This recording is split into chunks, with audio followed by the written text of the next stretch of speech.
Hello all, स्वागत है आपका इस नए एपिसोड में जिसमें हम आज बात करेंगे स्किन केयर के बारे में।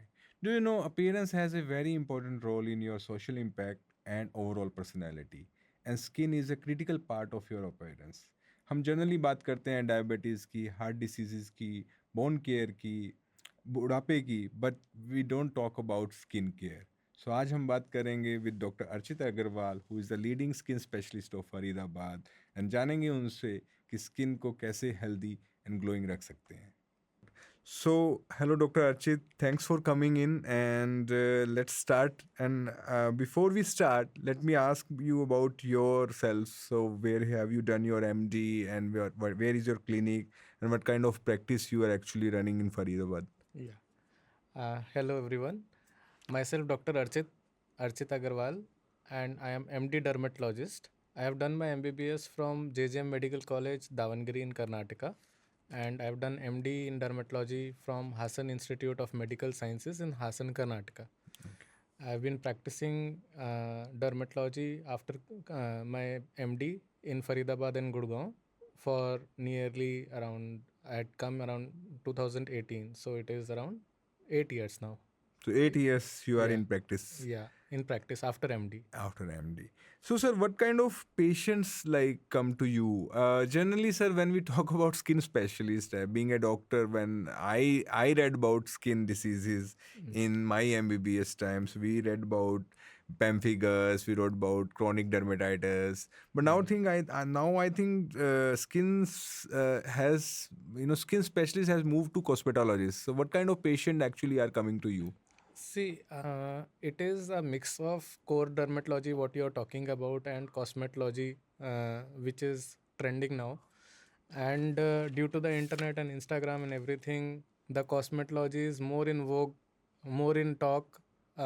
Everybody is coming to know about like procedures and newer advancements that are there. But still, dermatologist is the person who is also looking after the core dermatology. Core dermatology. Yes, that is also So there. that's what actually during my intro also I discussed, because appearance is very important, sir. And skin is the largest organ of your body. Yes, And it is the most accessible part of your body, sir. that is true. And we talk about diabetes, we talk about heart diseases, but we rarely talk about skin wellness. So, sir, just start. Let's start with one question, sir. There is a common, question which is being asked in on internet, like skin type. So are there different type of skins, sir? Individual have different type of skins. See, skin type, if we are telling in the form of how oily is our skin, then it can be either dry skin, it can be oily skin, or it can be a mixed skin. Mixed skin. Sometimes we also see that skin becomes oily in summers and it becomes dry in winters. That is a common thing. Common thing. Huh. Apart from that, if we are talking about the color of the skin, then we have six types of skin, like white. The albinoid or whitish skin is type 1, and we as Indians we have brownish skin, that is type 4 Fitzpatrick's. So according to the color, also the skin is six types, Six type. like negroid or negros, or very dark individuals in African continent, they have type 6 Type skin. six. So we are type four. Indians Ha. are type four skin And as far as color is. we are blessed to have this skin because we are less prone to have skin cancers. We are less prone to. So Indians have type four skins type as far as color is concerned, and we are less prone to have a skin cancer. So, sir, go to the next question. So, acne is very common disease. I think I was reading some article that around 80% of young individual between 15 to 25 year of age suffer from some kind of acne, and acne affect your face, chest, and back. So, what is acne, sir, and what are the causes of acne? So, acne normally what happens is we have to visualize our body as we have oil glands only in the upper body. The nipple line is a imaginary line. Above this line, like upper chest, upper back, shoulder area, face, scalp, these are the areas which have sebaceous glands. Other body has sweat glands, not Okay. the oil glands. These sebaceous glands are working on the signal of sexual hormones or testosterone or even other sexual hormones. And once these sexual hormones trigger these oil glands, they produce oil, and this oil is thrown out in the onto the skin, and these oil glands are attached to the hairs. Okay. So these oil glands are just present in vicinity of the hairs, and this oil it travels with the hair onto the skin. And once the skin is producing a large number of oil, large quantity of oil due to the hormonal influence, this oil becomes clogged, Clove. and this forms pimples, and sometimes these pimples can get infected also, and then leave scars or marks. Perfect. So that is the theory behind acne. Perfect sir, infection पे मैं बाद में आऊँगा sir. एक common question जो internet पे है कि मुझे ही क्यों होती है एक्नी, मतलब इज देयर एनीथिंग जेनेटिक, मतलब There is a genetic tendency, like if our father or mother has acne, there is a chance that we will also face acne. That is due to the receptor sensitivity. Like the receptors are there on the oil glands, and these are everybody is having oil glands, everybody is having receptors. But will these receptors become active or not is determined by our genetics. And similarly, I would also like to tell the viewers that tendency of scarring is also genetic. Like similarly, we ask ourselves one question that everybody is having acne, but why did only I had acne scars? So that is our body's healing tendency, that it left behind scars. तो sir इसमें actually viewers के लिए ही मैं बात कर रहा था, क्योंकि मैंने पढ़ा हुआ है इसमें पहले पेप्यूल बनता है, फिर पेस्ट्यूल बनता है, फिर नोड्यूल बनता है, फिर सिस्ट बनता है। सो सर ये एक्नी की एक छोटी सी फुंसी जिसको हम बोलते हैं, उससे स्कार तक का सफ़र कैसे होता है, मतलब but how is the disease progressing? हाँ, so the first stage of acne is comedone, या फिर जिसको हम ब्लैक हेड वाइट हेड बोलते हैं। हाँ। तो बेसिकली अगर ये आपका हेयर है, तो इसके आसपास, हेयर के आसपास एक नाली सी रहती है, मतलब हेयर के आसपास एक कनाल रहती है, जिसके अंदर मैं बोल रहा हूँ कि ऑयल पोर होके आता है ग्लैंड से, फिर इससे वो ट्रेवल करके बाहर जाता है सरफेस पे। तो ये जो कैनाल है हेयर के आसपास, इसके अंदर स्किन शेड होती रहती है। तो जब ये स्किन शेड होती है और साथ में ऑयल, दोनों मिलके एक प्लग टाइप का बन जाता है, जो कि उसको पोर को क्लोज कर देता है, ब्लॉक कर देता है। हाँ। तो अगर तो वो प्लग जो है बाहर से दिखाई दे रहा है हमें आई से, तो वो क्या होगा, वो ऑक्सीडाइज भी हो जाएगा, क्योंकि उस पर हवा लगेगी, तो वो ऑक्सीडाइज होने की वजह से ब्लैक हो जाएगा। तो उसको ब्लैक हेड बोलते हैं, जिसको हम पॉप भी कर सकते हैं। तो वो एक मटेरियल सा निकल के आता है, जिसका ऊपर का टॉप जो है वो ब्लैक होता है और अंदर से वो वाइट होता है। हाँ, तो वो ऑक्सीडाइज हो जाता है जो उसका टॉप है, इसलिए वो ब्लैक हेड या ओपन कोमेडोन है उसका नाम।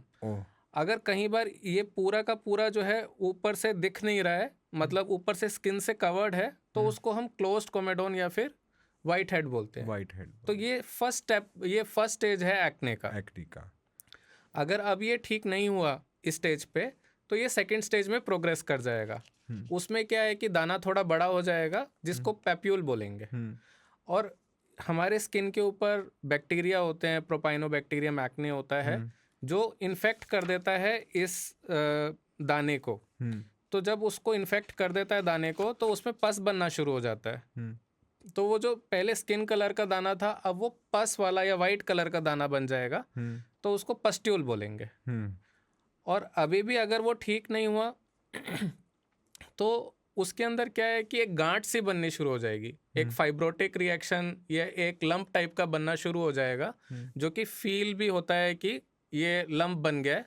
तो वो गांठ जो है वो नोड्यूल हो जाता है। तो नॉर्मली जो स्कारिंग होती है वो नोड्यूल स्टेज के बाद होती है, या फिर अगर बहुत ज़्यादा पस्ट्यूल या पस वाले दाने बहुत हों, या हम उनको बहुत ज़्यादा मैनिपुलेट करें, खुद से फोड़ते रहें, तो उनके निशान बन जाएंगे। और ज़्यादातर अगर किसी को नोड्यूल्स बन रहे हैं और वो उसके ध्यान नहीं रख रहे हैं, तो उसके बाद फिर वो हील होने के बाद स्कार देते हैं। वंस अ स्कार हमेशा स्कार ही रहता है, उसका भी तो रहेगा, हमें प्रिवेंट करना है उस चीज़ को। उस चीज़ को प्रिवेंट करना है। जी। तो सर बैक्टीरिया का नाम actually I would like to take again, propionibacterium acnes, so ये सब लोगों को याद करना होगा। So sir what is the first line treatment of acne, सबसे पहले क्या करना है? देखिए, जो रिस्क फैक्टर्स हैं एक्ने के लिए, उस चीज़ को आपको रिमूव करना है। जैसे कि अगर आपको बहुत ज़्यादा सिर में डैंड्रफ बनता है, you need to use a anti dandruff shampoo, hmm you need to cut down on your hair oils, hmm है ना? Acne is also influenced by stress and diet. तो डाइट जो है हमारा, हाई ग्लाइसेमिक डाइट नहीं होना चाहिए। High glycaemic diet से हमें ज़्यादा ऑयल प्रोड्यूस होता है और एक्ने ट्रिगर होता है। तो हमें हाई ग्लाइसेमिक मतलब हाई शुगर इंटेक कम करना कम है। करना है। हाँ, ये बेसिक चीज़ें हैं। उसके बाद फेस वॉश बहुत इम्पोर्टेंट है क्योंकि मैंने बताया कि क्लॉग हो जाएगा पोर, हम्म और ऑयल जो है वो कंटिन्यूअसली प्रोड्यूस हो रहा है, तो एटलीस्ट हमें ऑयल को वॉश करना है। तो कुछ फेस वॉशेस जिनके अंदर पर्टिकुलरली बेंजोइल पेरोक्साइड है या सैलिसाइलिक एसिड है, ये कॉमन केमिकल्स आपको सुनने में मिलेंगे हम्म जो एक्ने के ट्रीटमेंट में यूज़ होते हैं, तो फेस वॉश में भी ये होते हैं।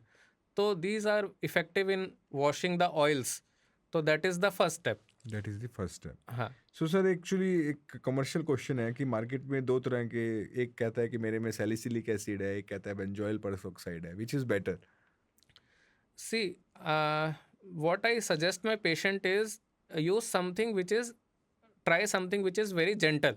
जेंटल। हाँ, नाउ अब नाम ले सकते हैं नहीं ले सकते पता नहीं, लेकिन जैसे कुछ फेस वॉश है, if they are adding some glycerine to it, hmm उसमें चाहे सैलिसाइलिक एसिड हो, उसमें अगर ग्लिसरीन हो, बिकॉज अगर आप बहुत ज़्यादा एग्रेसिव भी जाएंगे तो also you will be disturb with the dryness that the face wash is causing, hmm है ना? रेडनेस हो जाएगा या बहुत ड्राइनेस हो जाएगा, और वो ज़्यादा अप्रिशिएट नहीं करेंगे आप, हम्म ज़्यादा आपको अच्छा नहीं लगेगा। तो उसमें ऐसा कोई बैलेंस्ड अप्रोच हो कि हल्का सा अगर ग्लिसरीन मिला हो, है ना? तो तो start with something very mild mild. And आप मतलब फिनिश वन बॉटल। इफ हाँ, आपको वही सूट कर रहा है then that is best for you, best, otherwise you can change and shift to something more aggressive. More aggressive. Normally benzoyl peroxide हमें लगता है कि ज़्यादा एग्रेसिव है। कई पेशेंट को रिएक्शन हो जाता है बेंजोइल पेरोक्साइड से, पर्टिकुलरली फेस पे, in comparison to salicylic acid. Salicylic acid. So salicylic acid base which have some moisturizer like या glycerin या included into it. And even now companies are coming with mandelic acid, lactic acid, these are even gentler than salicylic acid. Okay. Mandelic acid, lactic acids Okay. Gentler हैं। Sir कोई home remedy है acne को prevent करने के लिए? कोई ये उपटन, कुछ हल्दी, कुछ ऐसा? ये बोलते हैं ना, क्ले, जो ये हाँ, अफ्रीकन कंट्रीज हैं, यहाँ हमारे इंडिया में भी टेंडेंसी रहता है। मुल्तानी मिट्टी। मुल्तानी मिट्टी, हाँ। तो मुल्तानी मिट्टी या क्ले थेरेपी जो होती है ना, इससे थोड़ा बहुत ऑयल कंट्रोल होता है टेम्परली, हाँ, तो उसको कभी कभी कर सकते हैं। ओके। मतलब अपने रूटीन में वीकली वंस एक डाल सकते हैं।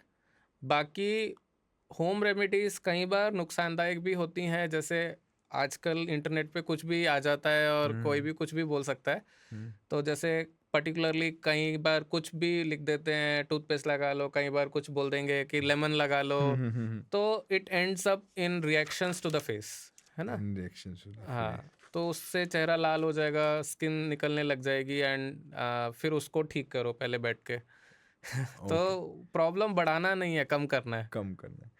सर एक फेस वॉश पे तो हमने बात कर ली, हाँ, एक sir what to apply on face, कुछ लोग ऑयल, अभी भी हम सर हम कोकोनट ऑयल बहुत यूज करते हैं, या वर्सेस मॉइस्चराइजर? सी, देखिए, कोकोनट ऑयल तो कोकोनट ऑयल ही है। मॉइस्चराइज़र में बहुत सारी वेराइटीज़ हैं। मतलब कोकोनट ऑयल में भी ऑब्वियसली हैं, लेकिन बेसिकली कोकोनट ऑयल में ज़्यादा वेरिएंट नहीं है। मॉइस्चराइज़र में हमारे पास वाटरी मॉइस्चराइज़र्स हैं, बहुत ज़्यादा ग्रीसी मॉइस्चराइज़र हैं। तो एक्ने में हम ऐसा कुछ चाहेंगे जो कि पोर्स को और क्लॉग ना करे, बट लेकिन हाँ, ये भी है कि वो मॉइस्चराइज भी करे लेकिन क्लॉग ना करे।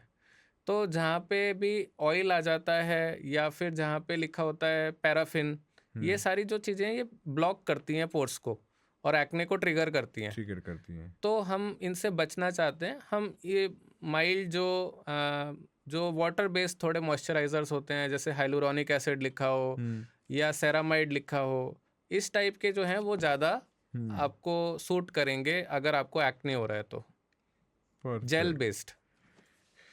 Perfect sir. So now will go to treatment of acne. Sir अब क्वेश्चन ये है कि जिसको एक्ने हो गया है, अब वो कहता है कि भैया कभी ठीक होगी या जिंदगी भर ऐसे ही रहना पड़ेगा. हाँ, ये पेशेंट्स का भी कॉमन क्वेश्चन है, पर्टिकुलरली जो पेशेंट्स या यंग टीनेजर्स आते हैं, उनके साथ पेरेंट्स आते हैं उनका। हाँ. तो दो तरह के पेरेंट्स भी आते हैं, दो ये क्वेश्चन नहीं है आपका। एक हाँ. तो होते हैं जो बोलते हैं ये तो नॉर्मल है, इसका क्या ट्रीटमेंट कराना है, हाँ. छोड़ो ये तो हमारे को भी हुआ था। और कुछ ऐसे होते हैं दोज आर मोर बॉदर्ड कि भाई कुछ आगे क्या होगा, कैसे होगा, स्कार तो नहीं बनेगा। तो मुझे लगता है एक न्यूट्रल अप्रोच रखनी चाहिए, ना बहुत नेगेटिव ना बहुत एक्सट्रीम। नेगेटिव मतलब कि बहुत ज़्यादा केयरलेस होने से क्या होता है कि एक्ने जो कि ट्रीटेबल है, आप उसको ट्रीट नहीं कर रहे हो टाइम में और स्कार ले रहे हो।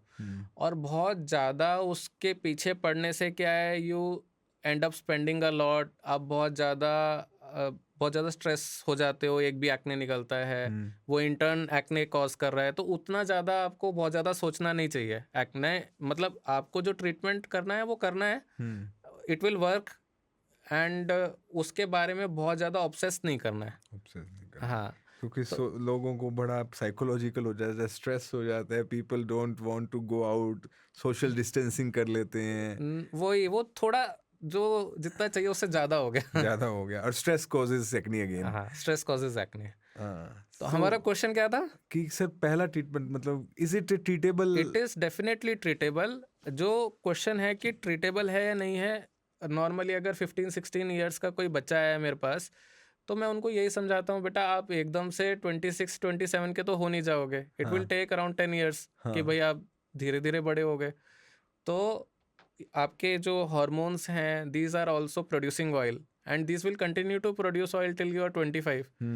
तो अभी एक्ने आप ट्रीटमेंट करोगे ठीक हो जाएगा, and if you stop the treatment या if you don't do anything about it after that, ये दोबारा भी रिटर्न हो सकता है टिल यू मैच्योर इनफ कि आपके हार्मोन सेटल हो जाएं and you stop getting acne.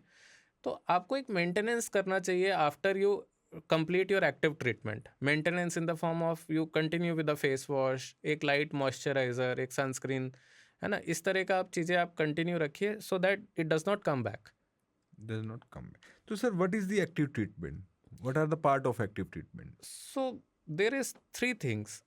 One is topical treatments जो लगाने की हैं, there is oral medications, and then there are procedures.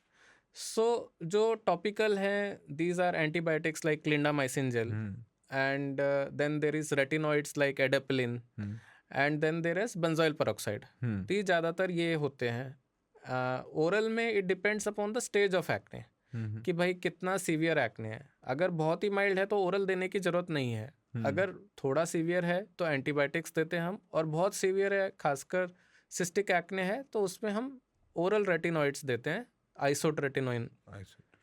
हाँ, और जो प्रोसीजर्स हैं, प्रोसीजर्स सबको ज़रूरत नहीं होती है। अगर थोड़ा सीवियर है या अगर रिस्पॉन्स स्लो कर रहा है, then peeling is one of the, chemical peeling is one. That is chemical peeling क्या होता है सर? काफी पॉपुलर है. हाँ, तो केमिकल पील बेसिकली एक बहुत एंशियंट टेक्निक है। इसके अंदर बुक्स में भी लिखा है कि पहले के ज़माने में क्लियोप्टेरा जो थी वो मिल्क से, सोर मिल्क से नहाती थी ग्लो के लिए। तो उसी चीज़ को साइंटिफिक उसमें पुट करके स्टडी करके केमिकल पील्स बने हैं। अलग अलग तरह के पील्स होते हैं जिनका अलग अलग एक्शन होता है स्किन पे, और अलग अलग तरह से वो काम करते हैं। तो जैसे हम एक्ने की बात कर रहे हैं, इसमें again salicylic acid peels are effective, और ये क्या करते हैं, they shrink the oil glands. Oil glands को श्रिंक करते हैं तो ऑयल प्रोडक्शन कम होता है, जिससे कि नए एक्ने निकलने बंद होते हैं। And they shed the skin, ऊपर से डेड स्किन को हटाते हैं, सुपरफिशियल स्किन को हटाते हैं, तो मार्क्स वगैरह कम करते हैं, पोर्स जो क्लॉग हैं उनको खोलते हैं, एंड थोड़ा बहुत ये बहुत मिनिमम इफेक्ट करते हैं स्कारिंग पे भी। जो गड्ढे पड़ गए हैं उन पे थोड़ा सा इफेक्ट करते हैं, लेकिन मेनली इनका इफेक्ट आता है नए एक्ने को रोकने में, पुराने एक्ने और उनके मार्क्स को हटाने में। सर एक इसी से पॉइंट है कि मान लो किसी की शादी हो रही है and just before the marriage अगर the girl want to do get something done और the boy want to get something done, there is a catch here. मतलब कि देखिए क्या है कि पील्स मतलब it is a journey. Normally एक पील में you won't get 100% result, and if we repeat the peels that is at a gap of 15-20 days 20 days. And may be 3-4 sessions. तो अगर कल शादी है तो we won't recommend chemical peel today, है ना। वो उसका टाइम था 2-3 महीना पहले शादी से। आप एक दिन पहले तो कुछ भी नहीं करना चाहिए। हफ्ते पहले आप कुछ ग्लो ट्रीटमेंट वगैरह जो आजकल हैं जैसे हाइड्रा फेशियल्स वगैरह हैं वो आप करवा सकते हैं, लेकिन केमिकल पील के लिए एक सेफ गैप होना चाहिए। बाई चांस इन केस कुछ मतलब ज़्यादा हो जाता है, रिएक्शन हो जाता है, तो you have time to recover from them. Yes. So in that case, if you are planning your marriage and you really worried about your acne, so you have to start treatment at least for chemical peel at least 2-3 months before the actual date of marriage. 2-3 months, 3-4 months, yeah. So sir, एक इसी से एक point related जो काफी commonly asked question है, अगर people are suffering from acne, what kind of makeups they can try? Very light makeups, है ना, because same if we are putting anything very greasy on the face, that is clogging the pores, that is closing the pores, and that is triggering acne. So good habits are like removing acne, makeup before bed, है ना, and applying makeup for very small time. मतलब आपको अगर it is compulsory for you to apply makeup, apply the makeup, do your job, come back and wash it, है ना। Why to keep it unnecessarily, that will trigger acne. और जहाँ लगाना है अगर आपको लगता है कि भाई एक कोट से काम चल जाता है, वाई टू अप्लाई 5 कोट्स, है ना। That will be heavy makeup will again cause acne. Light makeup अगर नहीं मेकअप तो बहुत अच्छा है, अगर करना ही है तो लाइट मेकअप। ठीक है sir, we have discussed a lot about acne. So now we will move to a second topic which is about groin health. Sir, jock itch, tinea curious, fungal infection in groin area, your intimate area, and you use intimate wash for that. So what are the common fungal infection on that area? People have a lot of itch issues, especially in summer. So the questions which generally come from the customers or the followers is that what kind of underwears they, primarily I'm talking about male patients. So what kind of underwear, what fabric should they use, and what are the easy cure for jock itch? Jock itch is just that it's a groin area. How to clean the groin area, how to keep the groin area healthy. So पहला तो मैं यही बोलूँगा कि जो intimate wash है, this is a big scam, है ना। ये बहुत बड़ा स्कैम है, मार्केटिंग स्कैम है। ऐसा कुछ इंटीमेट वॉश जैसा कुछ रिक्वायर्ड नहीं होता है स्किन को वॉश करने के लिए। जो भी है आपको माइल्ड सोप यूज़ करना है। बहुत ज़्यादा एग्रेसिव सोप जिसमें बहुत ज़्यादा लेदर बनता हो उसको आप अवॉइड कर सकते हैं, बिकॉज ये मतलब ऑब्वियस है कि जो ग्रोइन का स्किन है दैट इज सेंसिटिव स्किन, मतलब it's not very hard skin. तो either use a very common light soap, like if I can take brand name, so any like creamy soap which is not very harsh on the skin, and even if body washes are okay, but there is no need for another intimate wash, because आप ये देखिए ना how intimate wash क्या रहेगा कि कितना देर के लिए it will stay on the skin, what effect will it cause. You just need to wash your skin and it should not become very dry after washing it, है ना। तो लाइट सोप यूज़ करना है, उसके बाद उसको पानी से वॉश करना है, टॉवल से डैब करना है, बहुत ज़्यादा रगड़ना नहीं है, and after that you can apply a coconut oil और a moisturizer to repair it. हाँ, ठीक है ना। तो that is the first thing. Second thing is this jock itch, everything is more common in summers than in winters due to the sweating.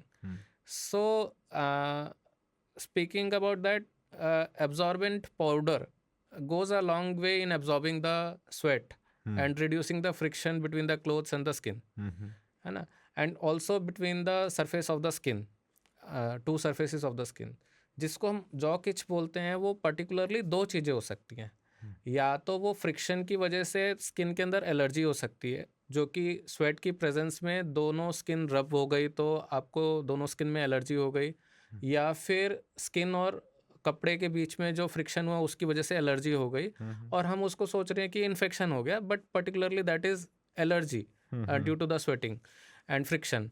तो उसको हम इंटरट्राइगो बोलते हैं। इंटरट्राइगो कहीं बार अगर ठीक नहीं हुआ तो it will get infected with fungus and then it will become proper fungal infection. तो दोनों को डिफरेंशिएट करना है। जो फर्स्ट स्टेप जो आप खुद से कर सकते हो वो यही है कि वॉश करना है, लूज कॉटन कपड़े पहनने हैं। जैसे आप अंडरवेयर की बात कर रहे हो तो बहुत टाइट अंडरवेयर और जीन्स अवॉइड करें। आप घर पे हैं तो पजामा टाइप का पहने, आप जो निकर टाइप का अंडरवेयर पहन सकते हैं। अगर जैसे नाडा टाइप का अंडरवेयर अगर पहन सकते हैं तो that is even better if you are suffering from this thing, because that is airy, है ना, एरी में ये है। अदरवाइज ऑल्सो जैसे ये आते हैं जो नॉर्मल इलास्टिक वाले टाइट अंडरवेयर्स नहीं पहनना। टाइट अंडरवेयर, हाँ, परफेक्टली फाइन। तो सर एक मतलब एक क्वेश्चन इसी से रिलेटेड है कि कई बार लोगों के इनर थाइज एरियाज डार्क हो जाते हैं, they are you know comparatively to the other part of the skin they are darker, and उसका कोई है मतलब is there any specific treatment for that? हाँ, again there are 2-3 treatments. One is there are lotions like depigmenting lotions, जिनमें कुछ chemicals होते हैं, kojic acid वगैरह, they can apply by themselves along with moisturizer. That is the basic treatment. Other than that, again there are chemical peels and then there are lasers. हाँ, right sir. तो हमने काफ़ी इस पर बात किया। लेज़र्स आपने टॉपिक लिया सर। लेज़र काफ़ी एक कॉमन वर्ड यूज़ होता है specially in all the skin clinics. So laser कहाँ कहाँ यूज़ होता है सर स्किन? देखिए अलग अलग तरह का लेज़र होता है and that is for different purposes. We have CO2 laser, that is for treating मतलब stretch marks, acne scars. Then we have Q switch laser. Q switch laser जो है वो टैटू रिमूवल के काम आता है, वही पिगमेंटेशन को लाइट करने के काम आता है। लाइट करने का काम। हाँ, मे बी अंडर जैसे आप ग्रोइन का पिगमेंटेशन है, फेस पे पिगमेंटेशन है, तो वहाँ पे क्यू स्विच लेज़र यूज़ होता है। And then we have diode laser which is laser hair removal, that is also very common laser, जो अनवांटेड हेयर्स हैं उनको रिमूव करने में हेल्प करता है, diode laser. Diode. So you have all those facilities at your clinic? Yeah, I do. So ये तो sir काफ़ी सही है। So then we move to sir very important topic which is anti-aging. Anti-aging, yes. Sir anti-aging के मेरे ख्याल से आपके पास बहुत पेशेंट होंगे ना सर? हाँ, कुछ हैं पेशेंट्स मेरे पास। Anti-aging is something which is quite you know in requirement. Yeah. So sir, what kind of first I'll start with that with the question that what kind of food we should eat to delay the aging? See, particularly it should be a balanced diet.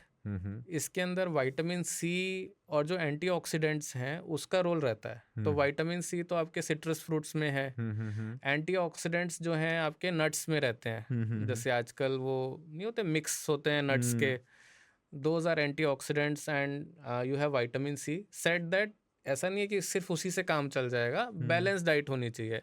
जो हम मतलब एक balance diet, healthy diet होनी चाहिए जिसके अंदर obviously junk food वगैरह थोड़ा कम हो, पर्टिकुलरली अल्कोहल स्मोकिंग वगैरह अवॉइड करना है, वाटर इनटेक अच्छा रखना है। वाटर सर, ये वाटर इनटेक का क्वेश्चन मतलब क्वाइट कॉमनली कितना पानी पीना चाहिए सर स्किन को हाइड्रेट करने के लिए? Because when we talk to nephrologist वो कहता है कि आप इतना पानी पी के किडनी पे प्रेशर डालते हो, मतलब this is a huge contradiction sir. Nephrologist will say कि ज़्यादा पानी मत पियो, कोई इससे फ़ायदा नहीं होता। स्किन स्पेशलिस्ट से कि आपको स्किन को हाइड्रेट रखना है। So how to balance this? Nephrologist अपनी जगह ठीक हैं बिकॉज दे गेट पेशेंट्स, उनको फ्रीक्वेंट यूरिन आता है, हाँ, है ना। बट पर्टिकुलरली स्पीकिंग अबाउट कि क्या होता है कि जब हम स्किन की बात कर रहे हैं, हाँ, ठीक है ना, तो इसके अंदर lot of mass of the skin is water only, okay. है ना. So if we are talking about pigmentation, we are talking about glow, we are talking about hydration, तो ये सब इनडायरेक्टली रिलेटेड है वाटर से. तो एक बीच का बैलेंस्ड अप्रोच जो है वही मेरे ख्याल से ठीक है. 2 to 3 लीटर्स पर डे. उन्होंने कितना बताया था? सर उन्होंने कहा कि जब पीना हो पियो, जब प्यास लगे पियो। बात तो ठीक है, एक ग्लास में देखो अब 200 ml होता है. हाँ। 10 ग्लास तो आप पियेंगे ही दिन में, तो that is around 2 litres. So, वो एक ये खैर बात सही है कि skin you have to keep the skin hydrated, but कई नहीं, there has to be balance. Balance, yes, ऐसा नहीं अगर पानी बोल दिया तो हाँ। तो और दिक्कत कुछ ना हो जाए. मतलब ये है कि इसको बैलेंस में है. 2 से 3 लीटर इज ओके. हाँ। If one is sweating a lot, gym वगैरह करते हैं तो मे बी थोड़ा सा और ज़्यादा, है ना. 2-3 litre is a good number. Perfect. So now we will move to some core dermatology. Sir, Yeah. allergic atopic dermatitis. How common it is in your practice? It is more common than it used to be. Like अब maybe I don't know what are the factors that are causing this, but I'm seeing a lot of patients, lot of children at clinic with atopic dermatitis, particularly in winters, but few of them are also coming in summers. So पहले तो sir we'll let we'll must tell our followers that what is atopic dermatitis. See, atopic dermatitis is a sensitive skin all over the body. ज़्यादातर बच्चों में होता है, बड़ों में भी हो सकता है.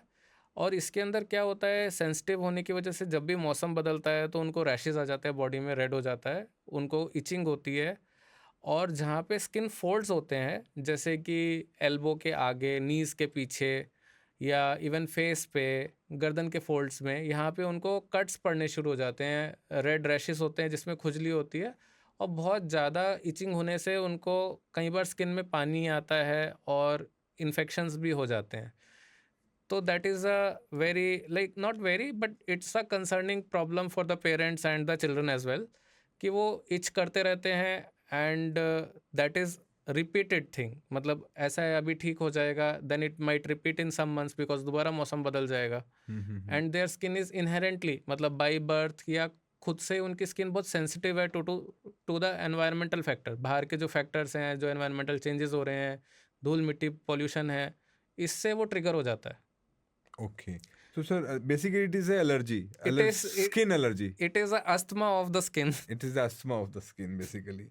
But sir, what are the main causes of atopic dermatitis? See, it is a multifactorial thing. मतलब एक तो ये है कि suppose if I am having atopic dermatitis, that means that my skin is sensitive by birth. मतलब वो genetics हुआ, by birth मेरा स्किन सेंसिटिव है, ठीक है ना. Apart from that there will be triggers, कि भाई मेरे को जो है स्किन रैशेस हो जाते हैं, पर्टिकुलरली अगर मैं वुलन कपड़े पहनता हूँ, या पर्टिकुलरली अगर मैं नट्स खाता हूँ, या अगर मैं बहुत ज़्यादा डस्ट में जाता हूँ. तो these are external factors that are triggering it. So there is genetics which is the cause, and there are triggers. External triggers. हाँ. So what is the treatment? See, treatment, first and most important treatment is moisturizing. Moisturizer. Good moisturizer throughout the year. एक light soap जो ज़्यादा dry ना करे body को, soft cotton clothes, और moisturizer throughout the year. That will reduce the problem by half. Because आपका skin dry है, sensitive है, once you are moisturizing it, एक तरह से वो काम हो जाएगा. Apart from that, उसमें एंटी एलर्जिक्स का रोल है, कहीं बार लगाने के लिए स्टेरॉइड्स का रोल है, और बहुत ज़्यादा सीवियर हो जाता है तो कई बार उसको कंट्रोल करने के लिए मेडिसिन्स चलता है. लेकिन जो मैं पेशेंट को एक्सप्लेन करता हूँ वो ये है कि it is a thing that is there, it will stay for few years. Once आप बड़े हो जाएंगे, मे बी 5-7 ईयर्स के हो जाएंगे, 10 ईयर्स के हो जाएंगे, your skin will mature a little bit. The frequency जितनी बार ये साल में आता है वो कम हो जाएगा, इसका सीवियरिटी कम हो जाएगा, इसका एक एपिसोड का ड्यूरेशन कम होता जाएगा, and you'll feel better. Because parents के साथ आते हैं, parents are more anxious than children, and throughout the year और throughout these years they have to apply a light soap that जो उनका स्किन को ड्राई ना करे, and they have to apply a moisturizer throughout the year, है ना. Apart from that, उनको बीच बीच में जब एपिसोड्स आएंगे, जब भी उनको ट्रिगर हो जाएगा, तो उनको कुछ लगाने का, खाने का, मेडिसिन करना है, एंटी एलर्जिक करना है, जिससे कि वो सेटल हो जाएगा. And then they have to continue their journey with the moisturiser and the soap. तो उससे क्या है कि नंबर ऑफ एपिसोड्स जो हो रहे हैं वो बहुत कम हो जाएंगे और बहुत माइनर हो जाएंगे.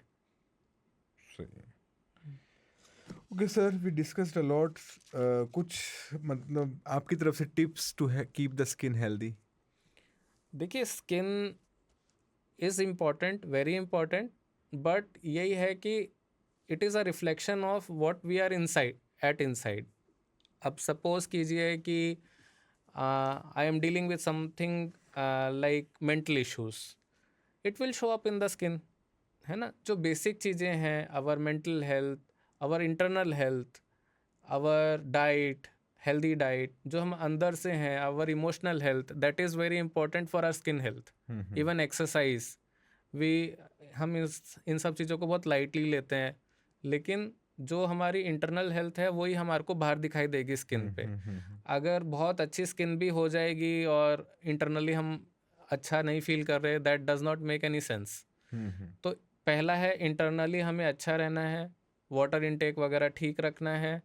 There is a basic concept of CTM nowadays कि भाई क्लेंजिंग करो, देन यू ट्रीटमेंट करो. Treatment is like you treat the acne or you treat the pigmentation whatever you are having on the face, then moisturize करो and protection with sun. Okay, sir. Last, sir, you spoke about CTM concept of skincare. So, थोड़ा बहुत इसको sir detail में बताएं. CTM. Yeah, that is very easy to remember. CTM और पूरा है P protection. Okay. तो C से हो गया cleansing, Okay. T is treatment, M is moisturizing, and P is protection और sunscreen. So cleansing जो है is face wash. हाँ. तो आपकी स्किन टाइप के हिसाब से होता है फेस वॉश. अगर तो बहुत सेंसिटिव ड्राई स्किन है, तो ऐसा फेस वॉश होना चाहिए जिसमें फोम ना बने. हाँ, जैसे कि जिसके अंदर सिटाइल अल्कोहल लिखा हो या स्टीराइल अल्कोहल लिखा हो. इन फेस वॉशेस में ये जो है फोमिंग नहीं होते, इसमें कोई वो नहीं होगा, तो ड्राइनेस नहीं होगा इससे. Perfect. Then is your, and we have talked about this thing, your acne face wash like salicylic acid, mandelic और lactic acid face wash. And अगर कोई पिगमेंटेशन का इशू है तो ग्लाइकोलिक एसिड वाले फेस वॉश, है ना. तो ऐसे करके we can choose our face wash that is cleansing और step 1. T is your treatment.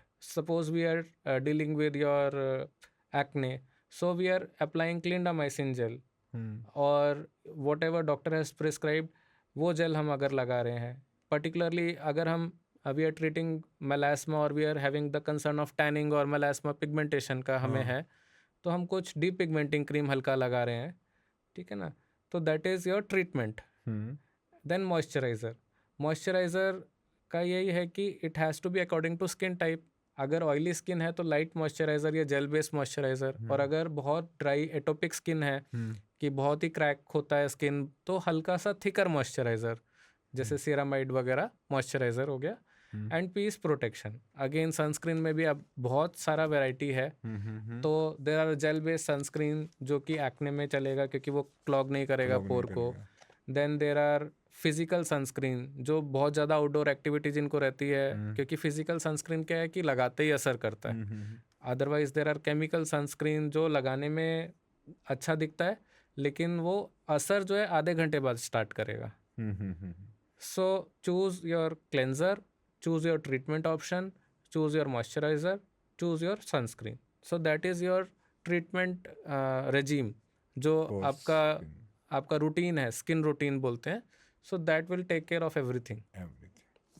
Okay, sir. Thank you. Thank you for coming in, sir. आपने इतना समय निकाला and you gave us a lot of tips to maintain the skin glowing. Welcome and thank you for inviting me. Thank you, sir.